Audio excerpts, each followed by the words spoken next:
ayax aad u fara badan ayaa duulaan ku soo qaaday qaar ka mid ah deegaanada Wajeer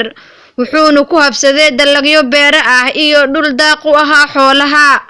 balse shacabka ayaa siyaabo la yaab leh oo la dagaalamayaan cayayaanka ayaxa ciidamada ayaa sidoo kale isticmaalayaan rasaas iyo waliba sunta dadka ka ilmeysiisa leedahay Cabdikariim Cali Maadan waxaan ka mid ahay odayaasha Grifto waxa shalay ilaa xalay ilaa hadda aan la dagaalamayna waxa waaye wax anaga nagu cusub laakiin jiritaankiisa iyo halistiisa ay cusbeen dadka odayaasha oo naga horeeyay way arag ahaa baalkan waxa la dhahaa ayax af Soomaali markii la af Soomaaliyana waxa la dhahaa haanle ayaa la dhahaa wuxuu kala reebaa male haanlaha waa baabiyo markii la soo gaabay birta iyo daaqa ayuu baabinaya cawska hadaas cadiha iyo hadaas doog yahayna waa iskaga mid biyahana waa sidaas marka annaga hadda waxaan u dagaalamayna waxa waaye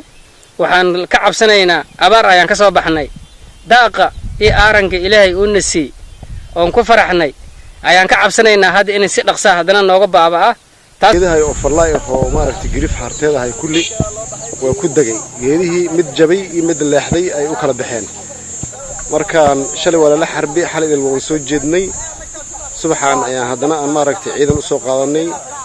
askarta tabaan u kaashanay maaragtay tiya gas iyo xabad lagu tuuray jargama ayaa la soo qaatay waxa la soo qaatay biibab bikibikiyaal taksiyaal gaariyaal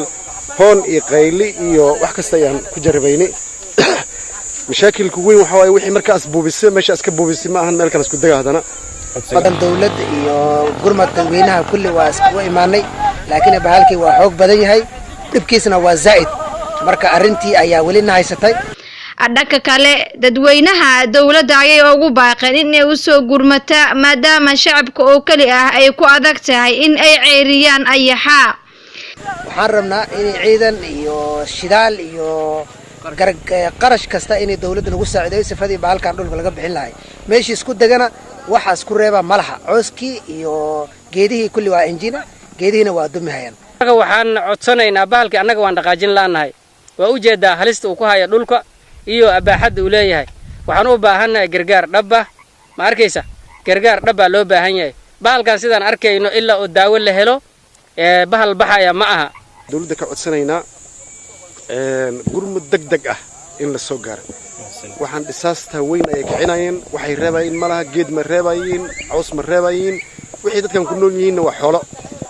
marka waxaan rabnaa dawladda inay noo keento wax lagu la dagaalamo waxyaalahan handheega soo kireeya ma aragtay waxaan lagu buufiyo gaariyaal soo kireeya ma aragtay shacabkan la soo gaaro si kastaba ayaxa ayaa lagu cunaa qaybo ka mid ah dalka Soomaaliya Kenya iyo Uganda haadsan oo uu soo gaaray Wajeer ayaa waxa laga dhursugayaa shacabka in ay cuni doonaan iyo in kale Fartuun Isxaaq Cali NEB TV magaalada Wajeer